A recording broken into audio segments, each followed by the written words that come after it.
Rotation of incident ray. Rotation of incident ray.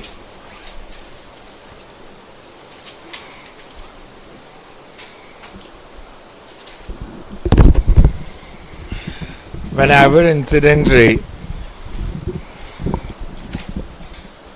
rotates by an angle theta.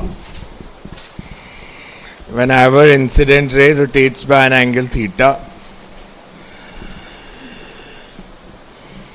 keeping the mirror fixed.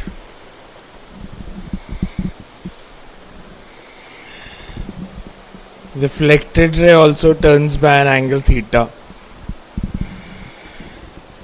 Reflected ray also turns by an angle theta.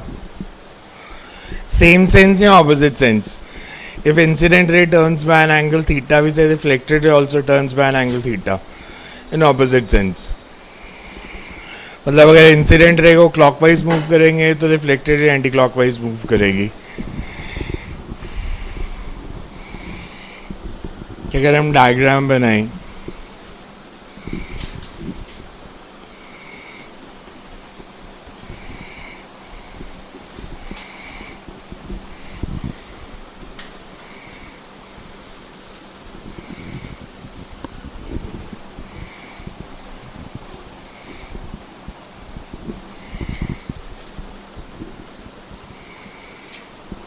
So initially angle of incidence is I. Angle of reflection is also I. Now if incident ray turns by an angle theta, keeping mirror fixed.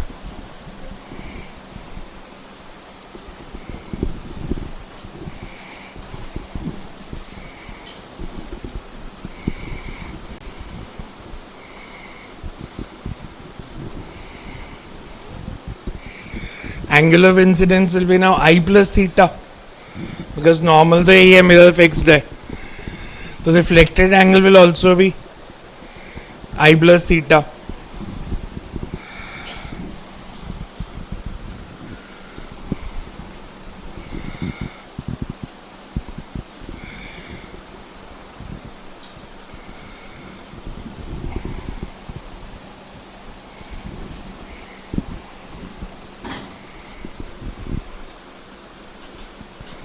तो इसको अगर हमने move किया it's anti clockwise, तो ये clockwise move करेगी by same angle theta. Because angle of incidence I plus theta हो गया, angle of reflection will also भी आई प्लस थीटा. सो अगर इंसिडेंट रे को टर्न किया है theta anti clockwise, reflected ray turns theta clockwise.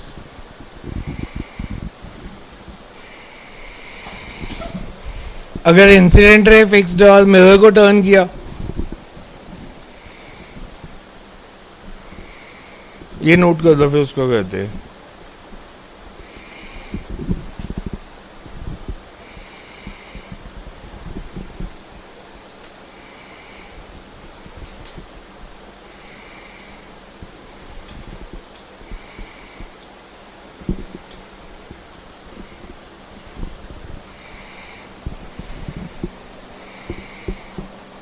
last minute as shown in figure. If incident ray turns by an angle theta anti-clockwise, as shown in figure, if incident ray turns by an angle theta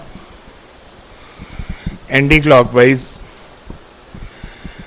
the reflected ray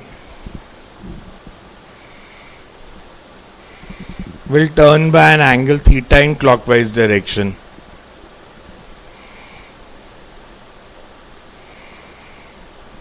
और deviation में क्या change आएगा? पहले deviation थी 180 minus 2i, now it will be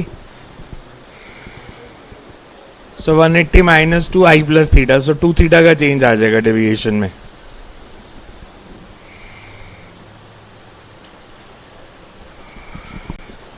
next right, rotation of mirror.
Now if mirror turns by an angle theta, अगर मैंने mirror को turn किया,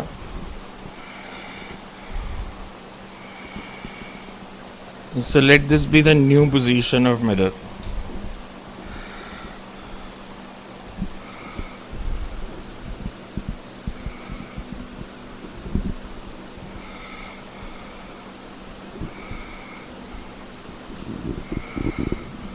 Say मिरर की इनिशियल पोजीशन m1 या m2, एंड हमने इसे एंटी क्लॉकवाइज थीटा टर्न कर दिया, नॉर्मल चेंज हो जाएगी अब, because normal is perpendicular to the mirror.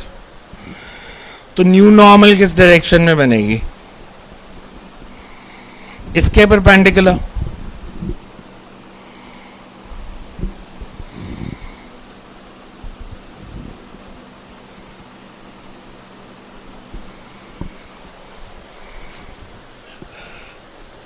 दोनों नॉर्मल्स में एंगल कितना होगा? थीटा, बिकॉज जो दो लाइंस में होगा वही उनके परपेंडिकुलर्स में होगा. So this is n2 second normal. पहले एंगल ऑफ इंसिडेंस आई था, अब न्यू नॉर्मल के साथ एंगल i माइनस थीटा. अगर मिरर थीटा टर्न किया तो angle of incidence i minus theta रह जाएगा. एंगल ऑफ रिफ्लेक्शन वो भी i माइनस थीटा. सो ये अगर इंसिडेंट रे, ना reflected ray would be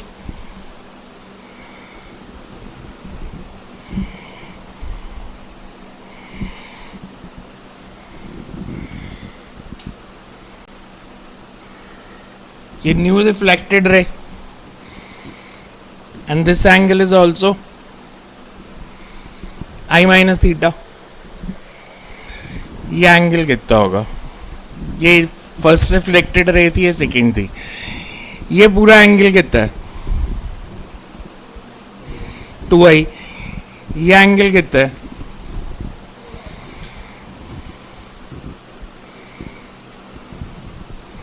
so angle 2 theta होगा. मतलब अगर मिरर थीटा टर्न करेगा तो रिफ्लेक्टेड रे 2 थीटा टर्न करेगी. Same sense, opposite sense. Mirror is turned anti clockwise. Reflected ray वो भी R1 से R2 ऐसे आई है, सो वो भी क्लॉकवाइज, मतलब same sense. So can write, पहले लिख लो, वो डायग्राम बना लेना.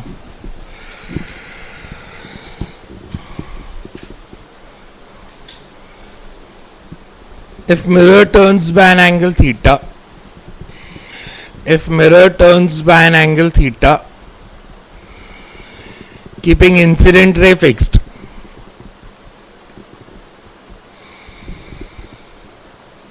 then reflected ray turns by,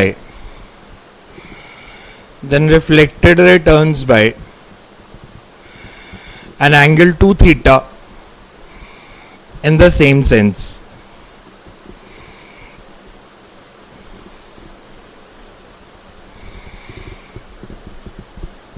As shown in the figure,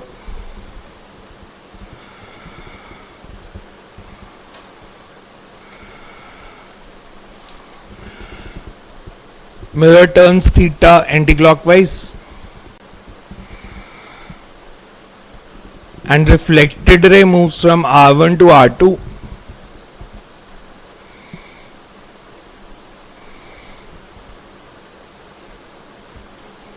And deviation, angle between R1 and R2 is 2 theta in same sense, and angle between R1 and R2 is 2 theta in same sense. So diagram बना लो साथ में.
घर से ही late, आज घर के बाहर किसी ने गाड़ी खड़ी की। गेट के बाहर।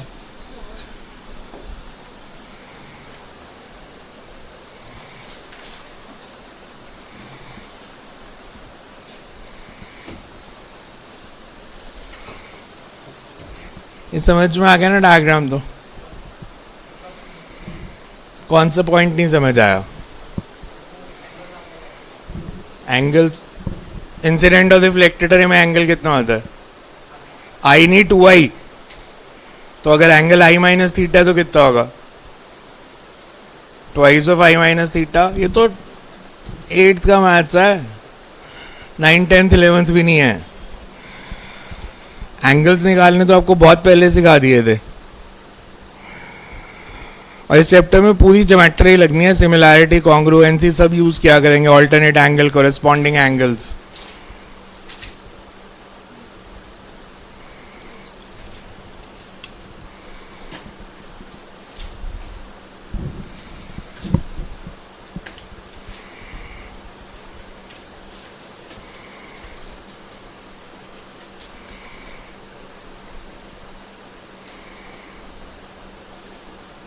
नेक्स्ट राइट हो गया, डायग्राम बन गया।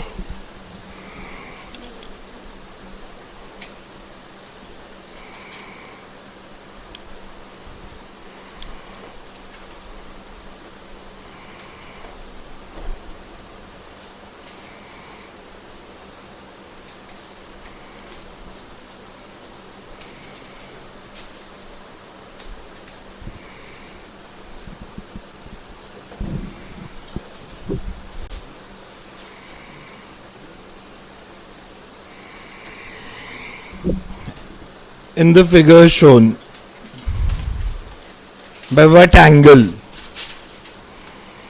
In the figure shown, by what angle the mirror is rotated such that reflected ray becomes vertical? At what angle mirror must be rotated such that reflected ray becomes vertical? आपको ऐसे एक simple diagram दिया है,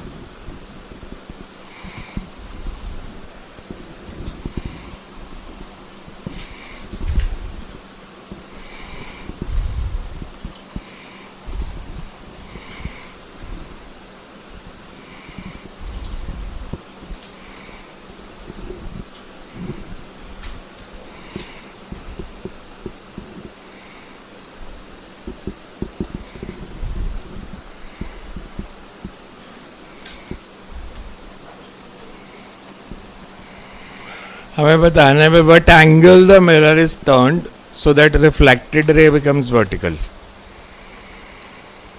अभी reflected ray का vertical के साथ 30 degree का एंगल है, सो हमने बताना है मिरर को कितना टर्न करें so that reflected ray becomes vertical. All cases सब डिस्कस कर दो।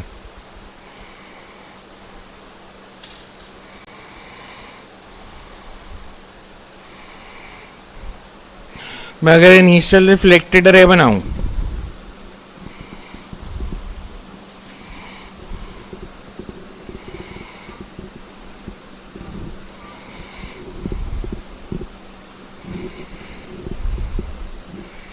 ये R1, हमें रिफ्लेक्टेड रे चाहिए किस डायरेक्शन में? Vertical.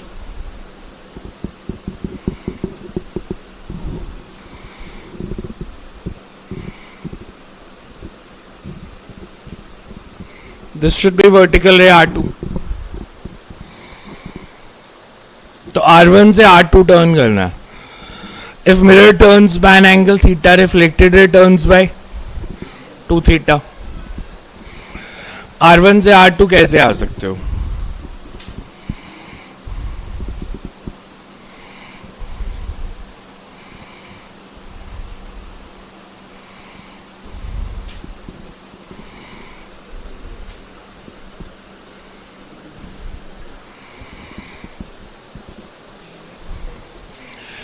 You can have this case also.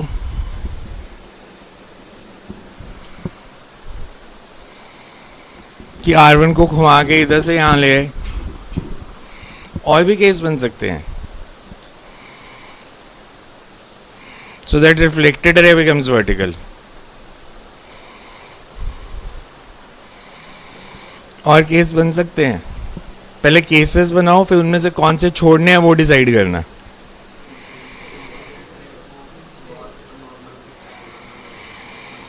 Incident रहेगा, कुछ नहीं करना. हमने बताना मिरर कितना टर्न करें. करो, लेट्स सी क्या करते हैं.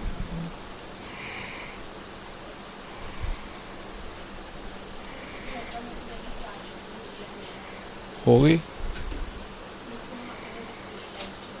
लाइव स्ट्रीम चल रही है मेरे ख्याल से.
क्वेश्चन में दिया था reflected ray becomes vertical.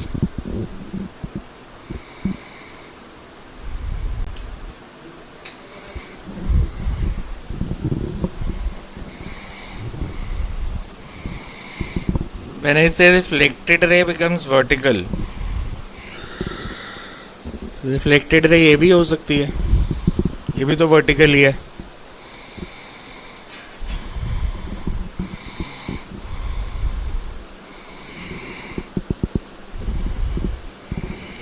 R1 से R2 ऐसे भी आ सकते हैं और R1 से R2 डैश ऐसे भी आ सकते हैं. 4 केस बन रहे हैं. से अगर हम नंबर कर दें केसेस को, से फर्स्ट, ये सेकंड,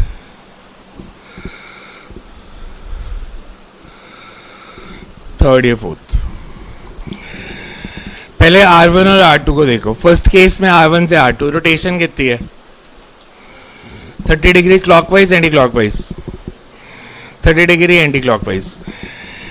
R1 से R2 ये सेकेंड केस. ये एंगल कितना? 330 degree. 330 degree clockwise. Third case, ये एंगल कितना बनेगा? यहां से लेके यहां तक R1 और R2 डैश में 150 डिग्री. 150 degree clockwise. और थर्ड, फोर्थ ये वाला केस 210 क्लॉकवाइज एंटी क्लॉकवाइज. अब इनमें से 2 रिजेक्ट होने हैं. अगर मैं केस 1 लिखूं, केस 1 में reflected ray turns by an angle theta.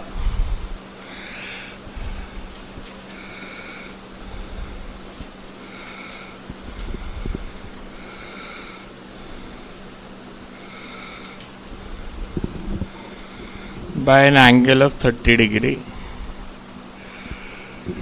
and anti-clockwise.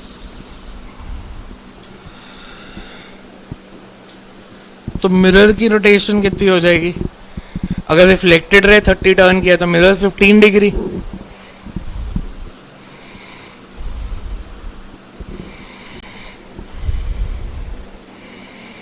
Case 2 में reflected ray turns bye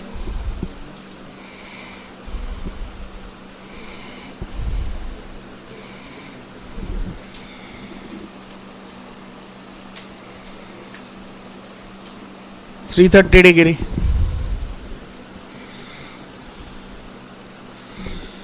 And 330 degree clockwise. तो मिरर को कितना टर्न करना पड़ेगा?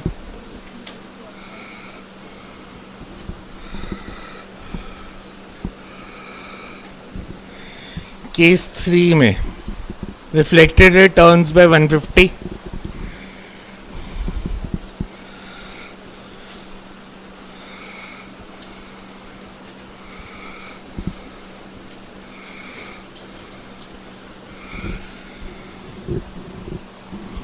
Clockwise.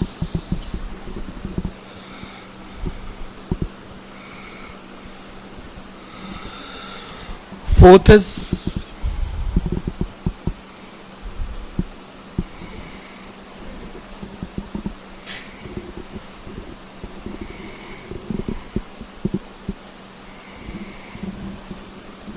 210 degree.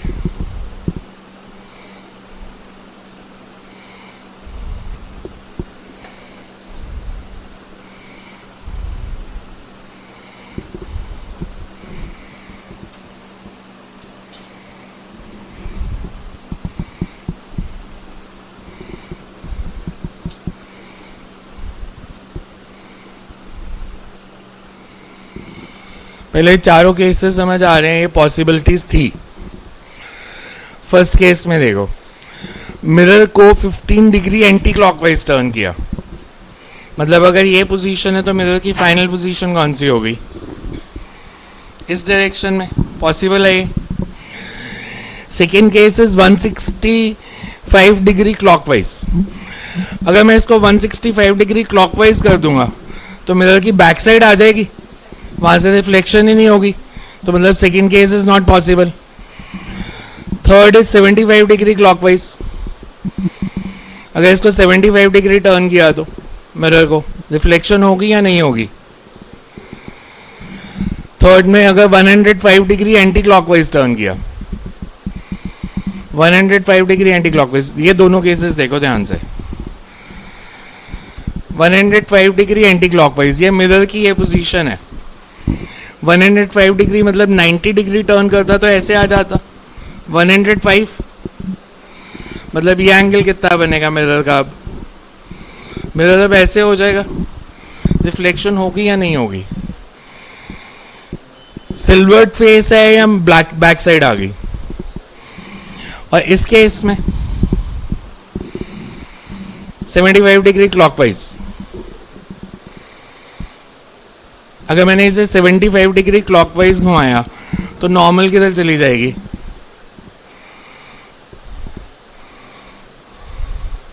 पॉसिबल है या नहीं है?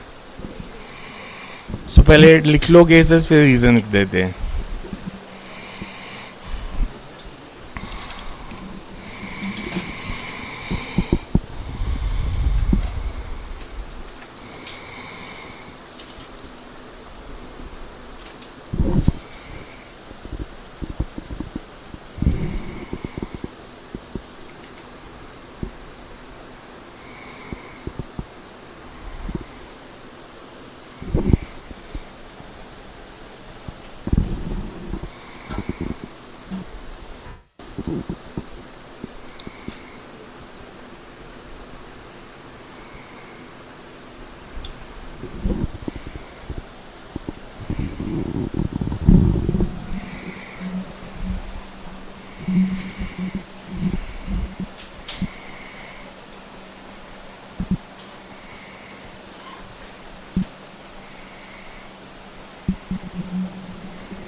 So you can write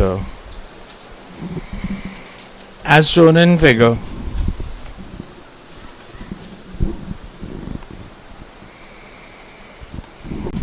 Cases 2 and 3 are not possible as incident ray falls on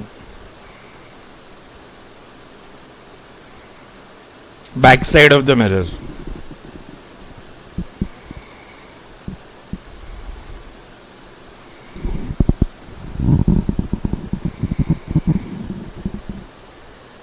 next लिखो. A mirror is placed at center of a sphere. A mirror is placed at center of a sphere and it is rotating with angular speed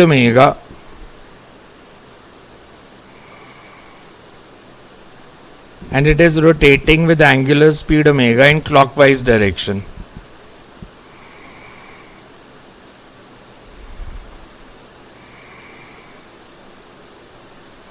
Incident ray falls on the mirror.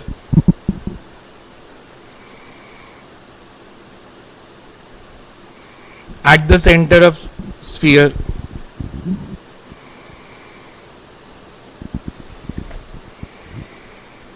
Find out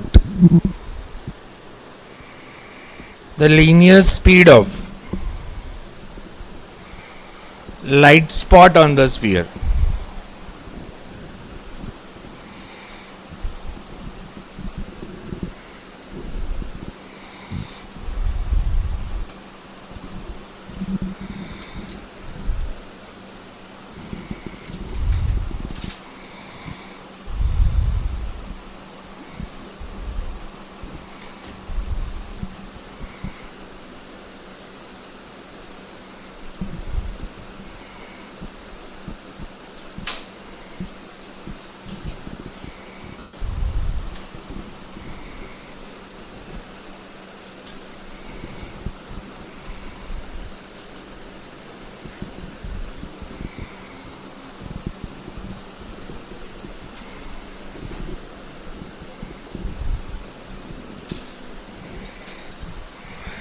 यहां से light reflect होके इधर जाएगी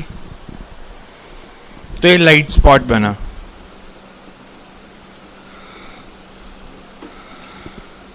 हमें बताना है अगर ये मूव कर रहा है mirror with angular velocity omega तो लाइट स्पॉट की लीनियर स्पीड कितनी होगी.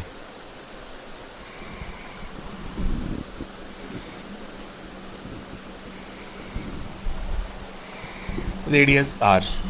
So radius is r.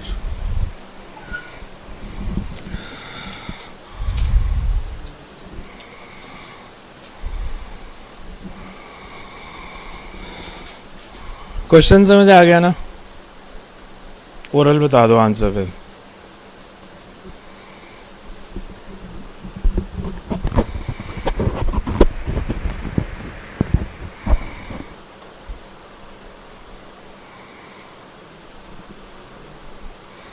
Because if mirror turns by an angle theta, reflected ray turns by, if angular speed of mirror is omega, angular speed of reflected ray is 2 omega, or linear angular speed में relation v is equals to r omega, so 2r omega.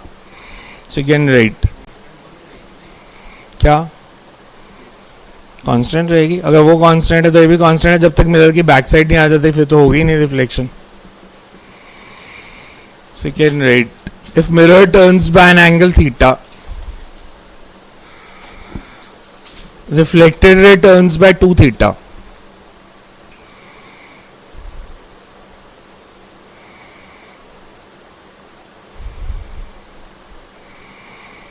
Reflected ray turns by an angle 2 theta.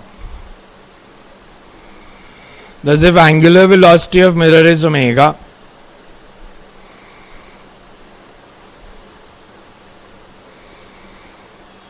angular velocity of reflected ray is 2 omega.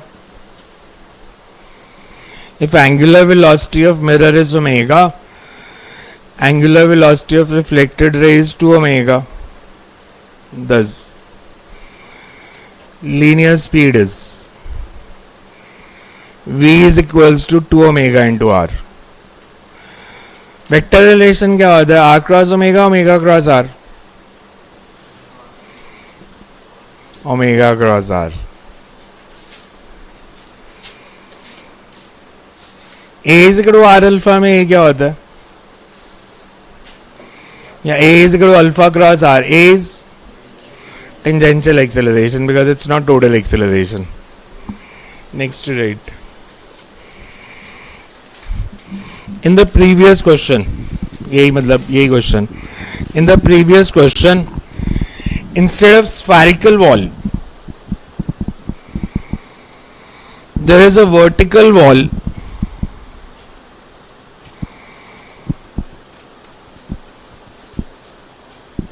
at perpendicular distance D from the center of mirror.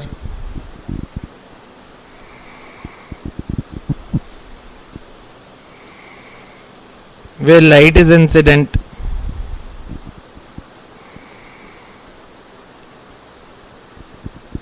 Find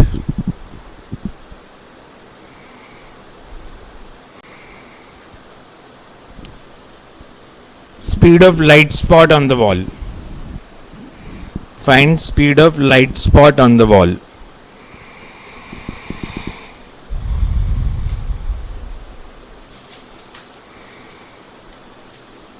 हमें ऐसे अब diagram दिया साथ में.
V.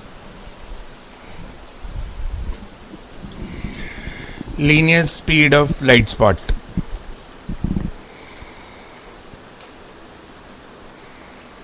ये बचपन में आपने कई बार ही किया होगा. मिरर लेके सनलाइट आ रही है, ऐसे मिरर घुमा घुमा के दीवार के ऊपर घुमा दे उसको, तो बस उसमें वेलोसिटी निकालनी है. अब कि अगर आप मिरर को घुमाते हो तो दीवार पे वेलोसिटी क्या होगी उसकी.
तो 11th में जो फॉर्मूला पढ़ा था V is two R omega, इसमें V क्या था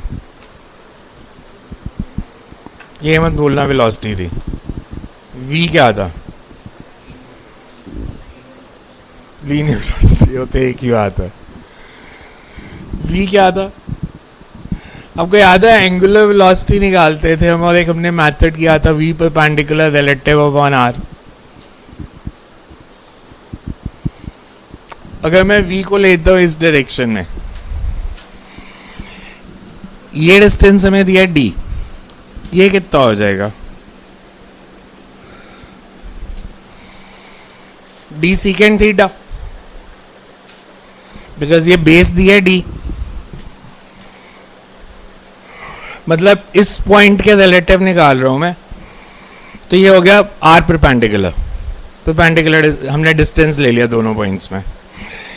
ये वेलोसिटी भी, इसका कंपोनेंट जो इस डायरेक्शन में, this will be v cos theta v sin theta.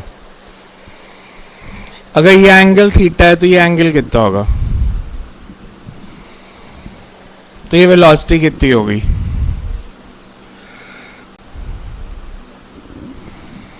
We cos theta. Angular velocity का फॉर्मूला क्या था, एंगुलर वेलोसिटी है कितनी इस पॉइंट की, 2 omega, and angular velocity is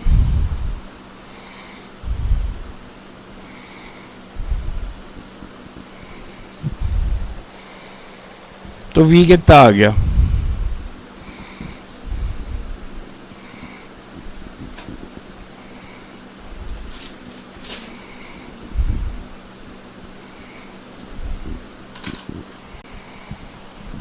ये फॉर्मूला आपने +1 में पढ़ा था।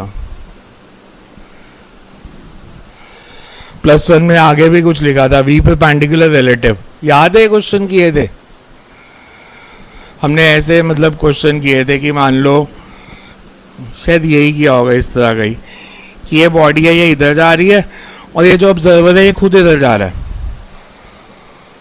तो हमने पहले रिलेटिव वेलोसिटी निकाली थी, relative velocity perpendicular to line joining the two particles, तो इधर तो ये रेस्ट पे है तो सिर्फ इसी को ही लेना था। मैथ से भी कर सकते थे, अगर मैं मैथ्स के हिसाब से करूं, बिकॉज शायद नॉन मेडिकल वालों को थोड़ा वो आसान लगे। इस डिस्टेंस को मान लो x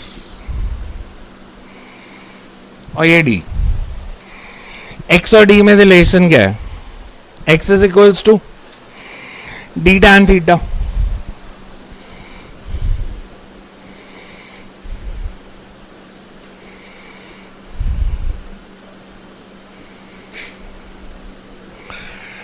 and v is dx by dt, because ये dx by dt है, तो dx by dt कितना होगा,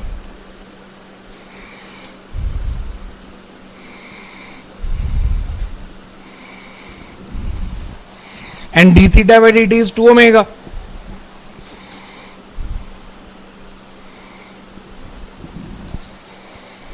तो मैथ से भी आ जाना था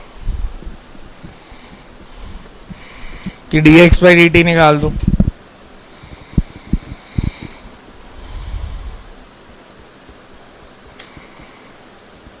ये एनटीएससी का PYQ है, एनटीएससी में आया था ये,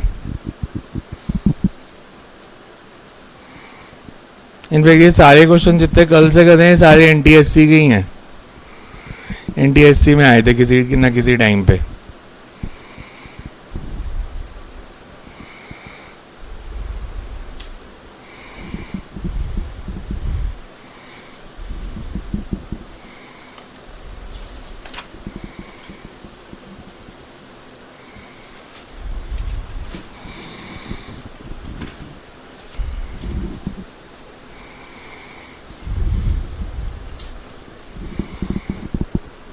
Next,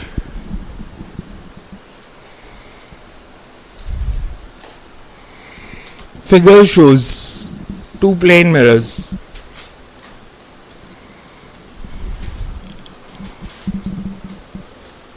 M1 and M2.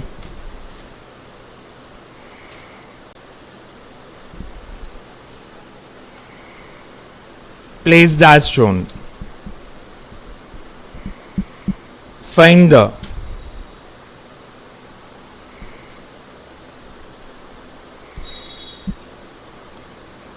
distance of images from the two mirrors.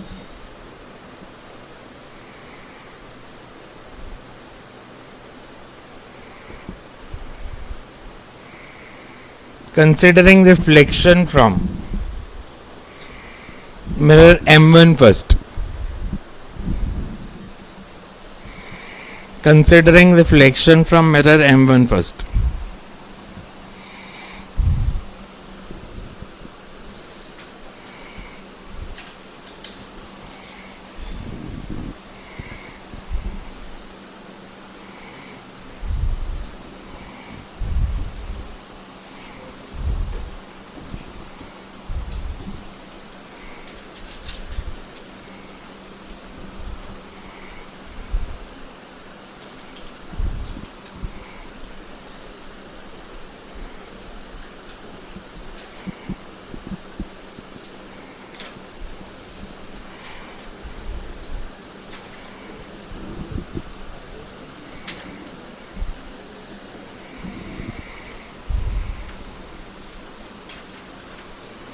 Position of images, इस ऑब्जेक्ट की इमेजेस कहाँ कहाँ बनेंगी?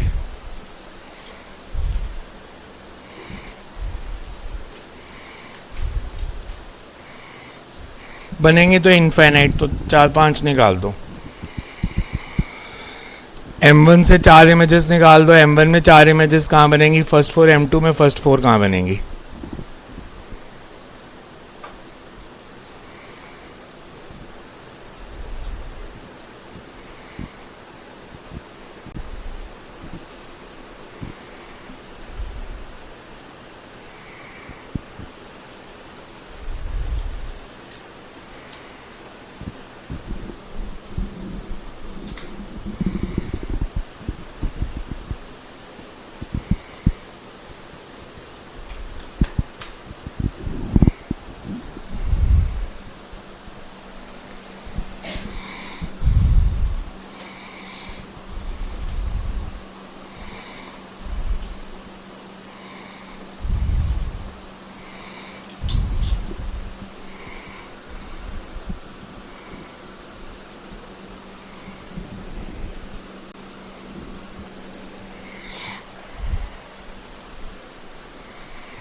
इस ऑब्जेक्ट की फर्स्ट इमेज बनेगी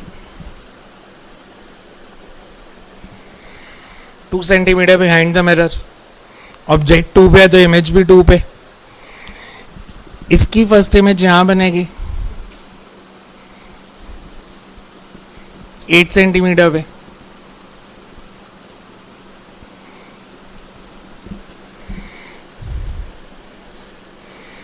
इस पे तो कोई डाउट नहीं है। फिर I1 की इमेज M2 में, I2 की इमेज M1 में, फिर जो इसकी इमेज बनी M2 में उसकी इमेज M1 में। तो ऐसे बनानी है इमेजेस।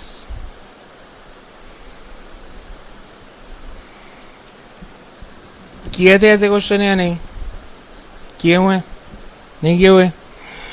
आप फिर ऐसे एक टेबल बना लो, आसान होता है, कुछ होता नहीं है इसमें खास। से फर्स्ट मिरर, ये सेकेंड मिरर।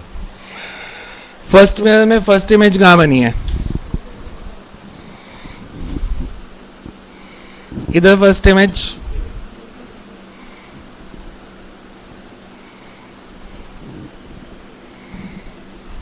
दोनों मिरर्स में डिस्टेंस कितना है? 10। 8 में 10 ऐड कर दो, 2 में 10 ऐड कर दो। ऐसे क्रिस क्रॉस चलाते जाओ बस। लॉजिक समझ आया ऐसे क्यों कर रहे हैं? इसकी इमेज मेरे को अगर इस मिरर में बनानी है तो इन दोनों में डिस्टेंस कितना है? 12। तो इमेज 12 सेंटीमीटर पीछे बनेगी, 12 सेंटीमीटर पीछे बनेगी। तो ऑब्जेक्ट से डिस्टेंस निकालना है, सो ऑब्जेक्ट से डिस्टेंस निकालते जाओ। तो क्रिस क्रॉस करते रहते हैं हम बस।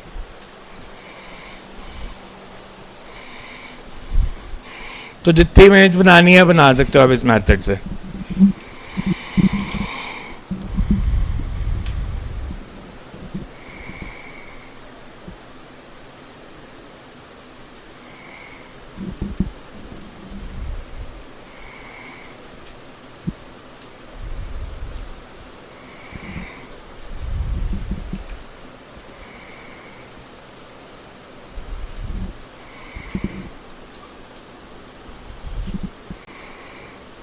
नेक्स्ट एक शॉर्टकट लिख लो, फिर उसके क्वेश्चन करते हैं.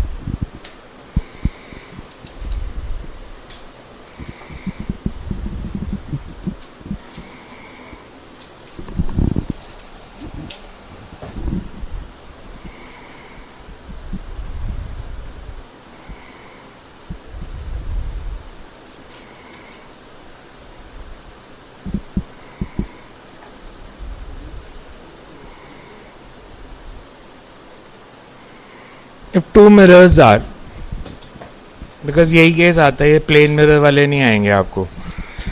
इफ टू मिरर्स आर, नहीं फॉर्मूला लिखा रहा हूं. If two mirrors are inclined to each other, if two mirrors are inclined to each other at an angle theta,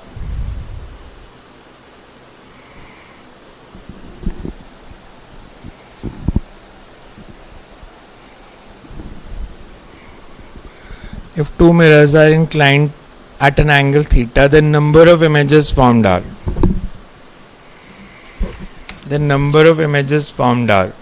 first case, if 360 by theta is even number, if 360 by theta is even number, the number of images are 360 by theta minus 1. If 360 by theta is even number, the number of images are 360 by theta minus 1. Second is if 360 by theta is odd number,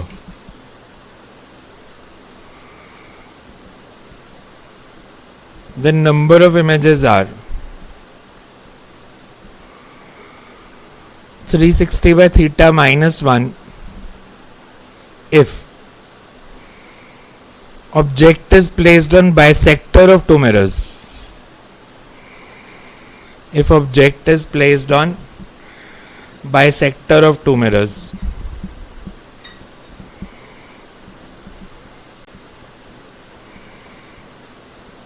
Third is if 360 by theta is odd number,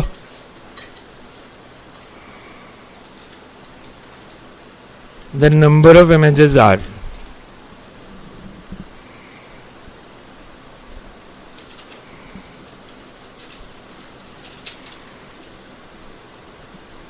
360 by theta if object is not placed on bisector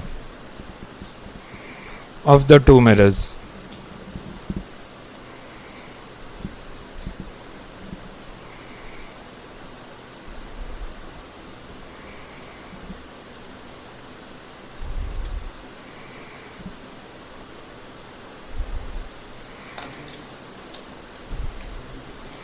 So you can read a question. समझ में आ गया ना क्या लिखा है rule ये? If two mirrors are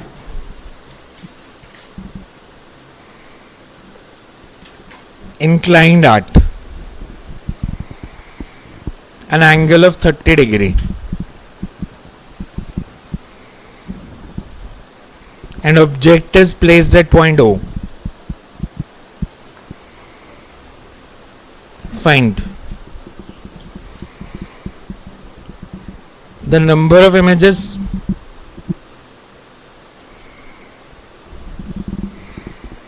and the position of images.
Number of images तो easily बता सकते हो, बिकॉज थीटा दिया 30, तो 360/30 विल बी 12. इवन नंबर है तो number of images will be 11. अब उन 11 इमेजेस की पोजीशन बतानी है कहाँ कहाँ बनेंगी.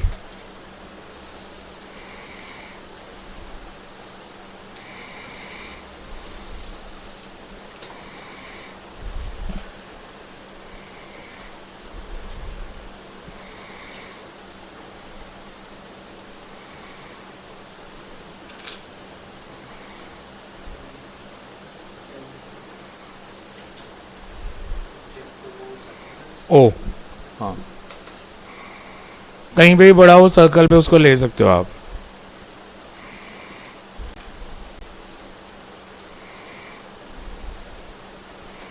अगेन सेम वे में सोचो.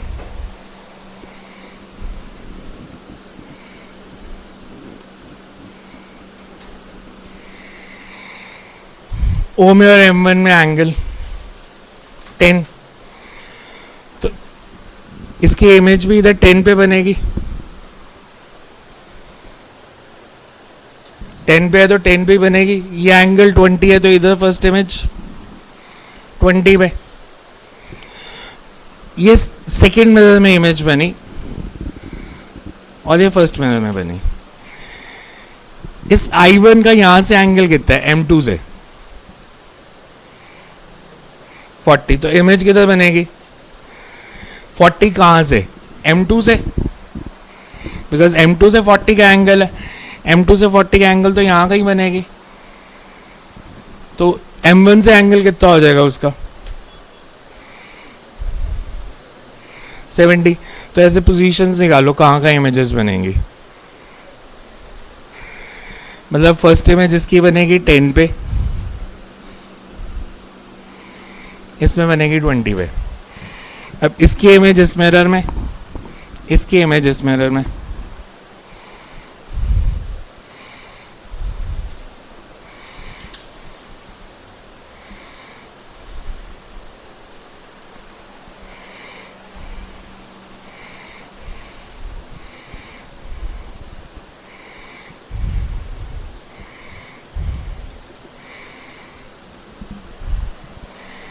आप ये देखो ना, मेरे को M1 में सेकेंड इमेज बनानी है इसकी. इसमें और M1 में एंगल कितना है?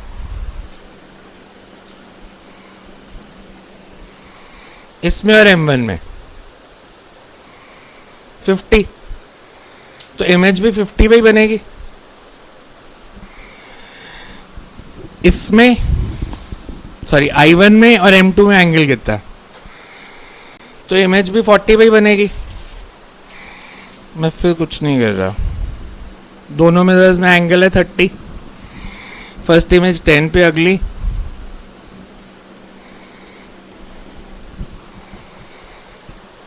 फिर इसकी अगली इमेज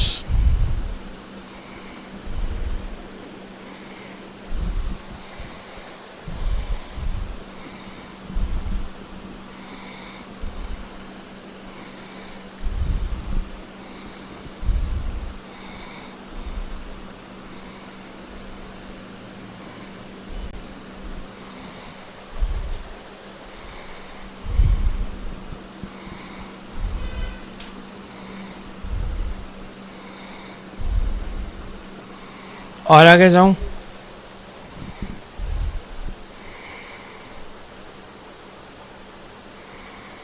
और आगे जाने की जरूरत है. ये कितनी इमेजेस हो गई? 6. उधर भी 6. ये 160 डिग्री किससे एंगल था? 160 डिग्री M2 से. M2 से 160, M1 से 170,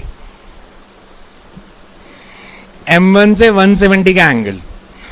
मतलब ये M1 है, 170 का एंगल मतलब यहां पे कहीं पे, बिकॉज ये पूरा 180 है. यहां तक जो एंगल बन रहा है दैट इज 170. ये M2 है. M2 से 160 का एंगल वो इसी पॉइंट पे आ गया. मतलब लास्ट इमेज कोइंसाइड कर रही है, तो इसलिए -1 की है। 5 इमेजेस तो इंडिपेंडेंट बनी थी।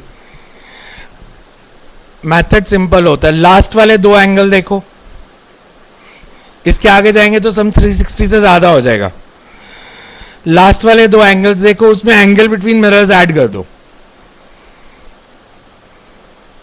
अगर वो 360 आ गया मतलब लास्ट इमेजेस कोइंसाइड कर रही हैं। इन दोनों को ऐड किया तो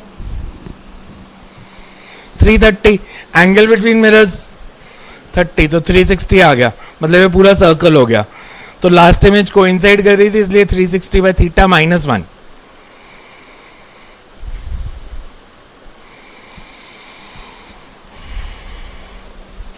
इसीलिए जब हमने लिखा था ना कि ऑड नंबर है और वो बाइसेक्टर पे नहीं है, तो लास्ट इमेज कोइंसाइड नहीं करती। तो लास्ट इमेज कोइंसाइड नहीं करेगी, इसलिए -1 नहीं करना। फिर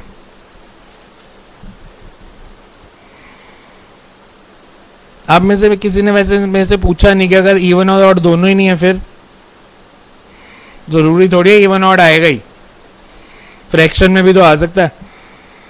360/θ गया और वो आ गया 7.2।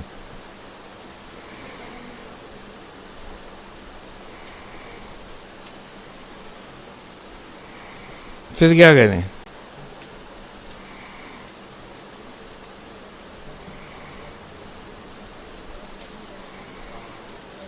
ये तो आपको पूछना चाहिए था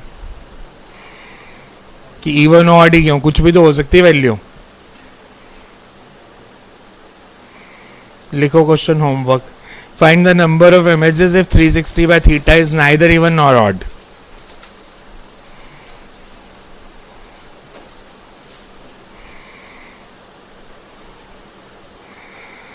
Find the number of images if 360/θ is neither even nor odd number.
Show that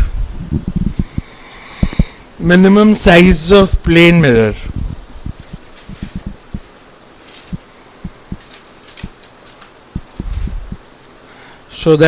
minimum size of plane mirror required to see the full image of observer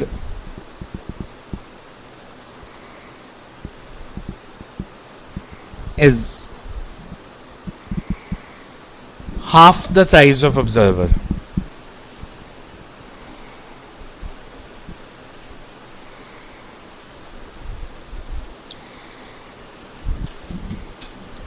कि अगर आपने अपनी पूरी इमेज देखनी है मिरर में, तो मिरर का साइज आपसे एटलीस्ट हाफ होना चाहिए। प्रूफ कर दो इसको।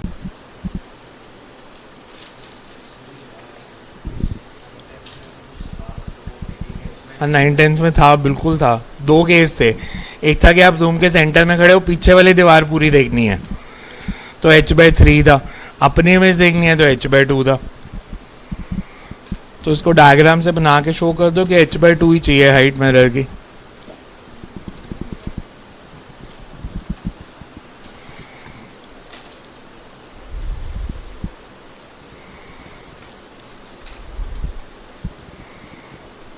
बड़े मिरर का फायदा क्या होता है? जैसे आप मॉल में जाओ, ट्राई रूम में बहुत बड़े बड़े मिरर लगाए होते हैं, उसका बेनिफिट क्या होता है? बड़े मिरर का,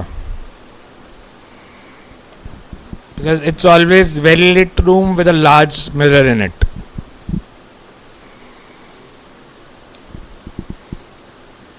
बिकॉज आप अपने आप को पूरा देख सकते थे अगर वो आधे साइज का मिरर भी लगाते तो.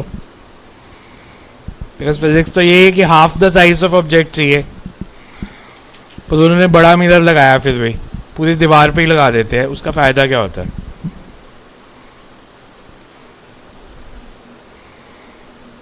बड़े मिरर का फायदा क्या होता है? जैसे वर्ल्ड का सबसे बड़ा टेलीस्कोप है, रिफ्लेक्टिंग टेलीस्कोप, तो बहुत बड़ा मिरर लगाया है, तो बड़े मिरर का फायदा क्या होगा? ज्यादा अमाउंट ऑफ लाइट आएगी, तो क्या होगा? जितना छोटा मिरर होगा आप उसमें उतने खराब दिखोगे. वो बड़ा मिरर लगाते हैं, उनको अपना सामान बेचना है, तो आप उसमें अच्छे लगोगे तभी खरीदोगे ना. वो छोटा सा मिरर लगा देंगे, अगर किसी की डार्क कंप्लेक्शन है वो बहुत ज्यादा काला दिखेगा उसमें, बिकॉज लाइट कम आ रही है. बड़े और छोटे मिरर में यही फर्क होता है कि लार्जर मिरर है तो intensity of image formed is very bright, तो bright image is always looks good, तो इसलिए वो बड़े बड़े मिरर लगा देते हैं हमेशा. कभी मतलब ट्राई करके देखना घर में भी, अगर छोटे मिरर में एक बार अपनी शक्ल देखना, एक बार बड़े मिरर में देखना, you will see the difference. और वेल लिट भी इसीलिए लगता है क्योंकि लाइट ज्यादा होगी तो ज्यादा इंटेंस इमेज बनेगी.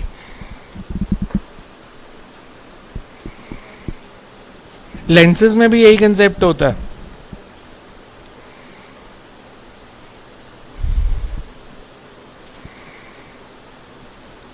जैसे मैं आपके इसे ग्लासेस में नीचे आधे पे ब्लैक पेपर चिपका दूं तो उसका क्या होगा? इमेज पूरी बनेगी या इमेज भी आधी बनेगी?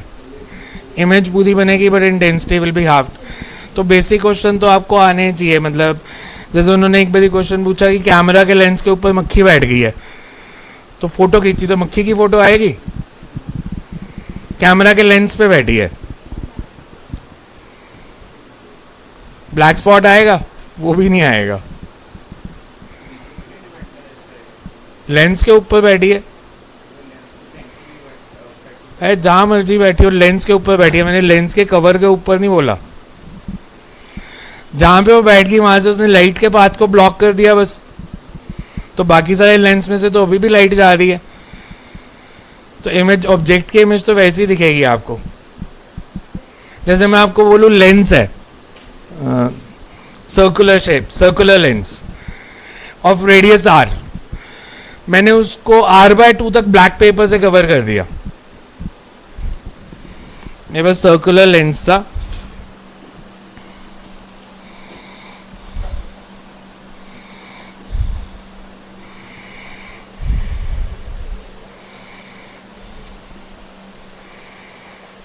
मतलब मान लो ये लेंस है, मैंने इसे r/2 तक ब्लैक पेपर से कवर कर दिया. How will it affect the intensity?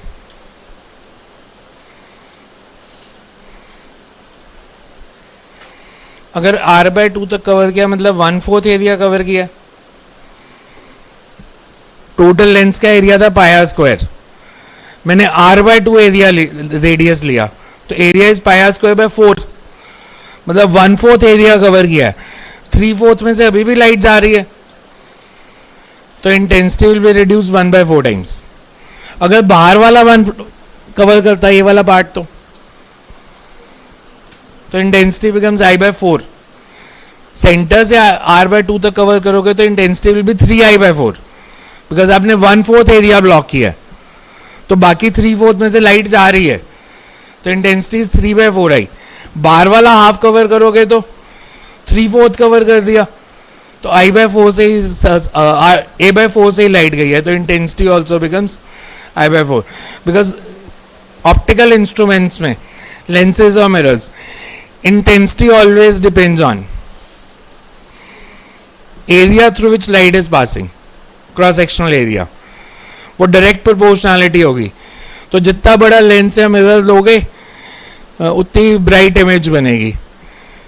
जैसे आजकल आपने रीडिंग ग्लासेस भी देखे होंगे, वो बहुत बड़े बड़े बनाने लग गए हैं जिनकी आईसाइट ज़्यादा वीक हो जाती है। कि एक होते हैं रीडिंग ग्लासेस वो बहुत स्लीक से पतले से लेंस, बट आजकल वो बड़े बनाने लग गए so that intensity is more, तो स्ट्रेन थोड़ा कम पड़ता है अगर आप ज़्यादा पढ़ते हो तो। इसको प्रूव कर दो, h/2 हो गया।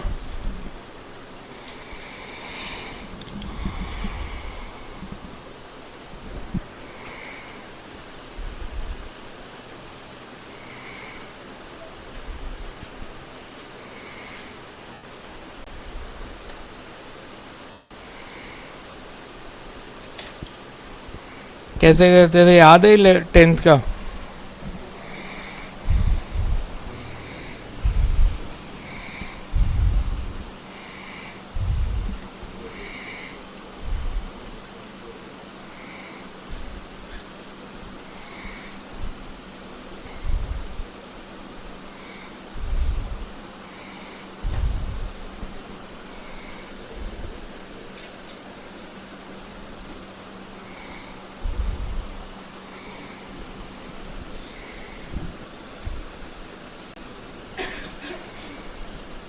मान लो ये ऑब्जेक्ट,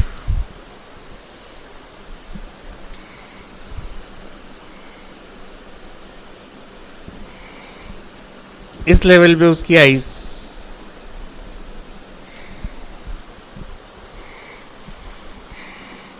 इमेज कैसे बनेगी? पैरों की इमेज बनानी है तो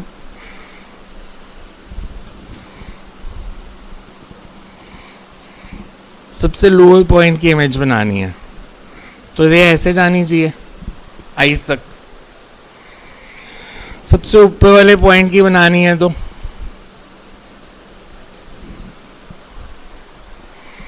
अब सिंपल ज्योमेट्री देखो,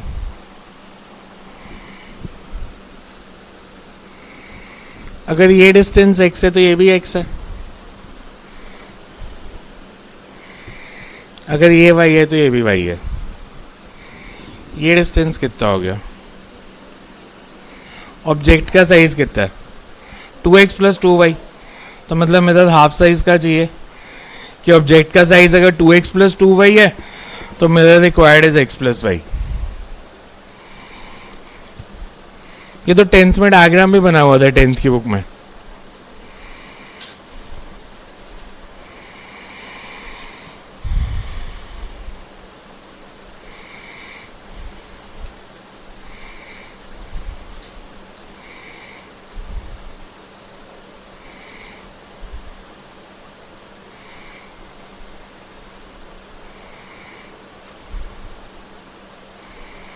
तो कल से भी सिलेबस वाला पार्ट शुरू करेंगे, जो 12th का एक्चुअल सिलेबस है, कर्व्ड सर्फेसेस, कन्वेक्स और कनकेव में। मिरर फॉर्मूला आपने ड्राइव किया था 10th में? हाँ किया था, 1/v + 1/u = 1/f। ऑब्जेक्ट और इमेज वेलोसिटी में रिलेशन क्या होता है? बेसिक्स याद है मिरर्स के? अगर ठीक से समझना है, 10th की बुक अगर है तो मैं ये सजेस्ट करूँगा उसका मिरर वाला पार्ट पढ़ लेना, कन्वेक्स मिरर, कनकेव मिरर, तो थोड़ा ज़्यादा समझ आएगा। बिकॉज आपने उसमें कहा था कि ऑब्जेक्ट अगर इन्फिनिटी पे है तो इमेज किधर बनेगी, फोकस पे है तो कहाँ बनेगी, सेंटर ऑफ कर्वेचर पे है तो कहाँ बनेगी, रियल इमेज कब बनती है, वर्चुअल कब बनती है, तो वो सब 10th की बुक में दिया हुआ है। 12th में तो बेसिकली हमें उसके एक स्टेप आगे जाना है कि ऑब्जेक्ट और इमेज वेलोसिटी में रिलेशन, लीनियर मैग्निफिकेशन, ऑब्जेक्ट ऐसे पढ़ा है तो मैग्निफिकेशन क्या होगी, parallel to the principal axis पढ़ा है तो क्या होगी, इंक्लाइन पढ़ा है तो मैग्निफिकेशन क्या होगी। तो 12th तो उसके एक स्टेप आगे की है, हम कर लेंगे उसको, सब मैं लिखवा दूंगा अगर याद है। तो अपर्चर पता क्या होता है? क्या होता है?